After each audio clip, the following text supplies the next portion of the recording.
Hey guys, this is Heather from healthyeatingstartshere.com.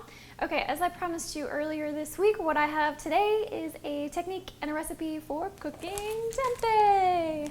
Okay, so one thing I want to note is that when I first started filming recipes, I only had one kind of tempeh available to me, and it was pre-cooked. So those recipes where I did not cook the tempeh, I just cut it up and put it in a salad. I did not realize that there were tempehs like this one that are totally not cooked and have no flavor added to them. So what you need to do is do that yourself. So I'm going to show you how to do that today and show you one of my favorite flavor combinations for adding to your tempeh. Oh yeah, and the happy is not actually a tattoo. It's temporary from the color run that I did last week. Still hanging on, so I like to try to keep it as long as possible because I like feeling happy. I hope you guys do too. It's a good reminder, right?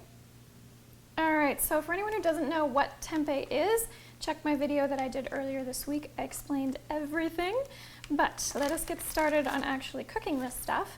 So it comes out in a block like this. Sometimes you can get round burgers, but usually it's in a block. And I'm going to cut this in 4, and I'm going to have one block as a serving today, and I'll set the rest aside. Sometimes I do cook it in advance, and I would cook all of it and then keep it on hand for later, but I have a lot of tempeh in the fridge because I was showing you guys the different kinds, so I'm just going to cook one of them today. And then, as you can see, well, I don't know if you can or not, but there are whole soybeans in here, and then sometimes you'll see black bits. Don't be scared of those. This is a fermented product, so there is a bacterial culture in here. That's not a bad thing, that's a good thing. That means it'll be nice and easy for you to digest. So you could do thin slices like this to put in a sandwich, or you could do strips like so to put in sushi or a wrap. And my favorite is to do cubes and then put on top of a salad or a stir fry or with some steamed veggies. Okay, next you will light a burner and get your tempeh in a pan. And then you just want to move it around occasionally. You can do this with some olive oil if you like, or you can just toast them dry. I'm going to show you what to do with some spices and some liquid afterwards. So this is just plain so far. Okay, so once it is browned, what I do is really pretty simple. Just sprinkle some spices on there. That's some curry powder and some paprika. And if your pan is hot, it'll smoke a little bit. That's good. The spices should just get toasted a little bit.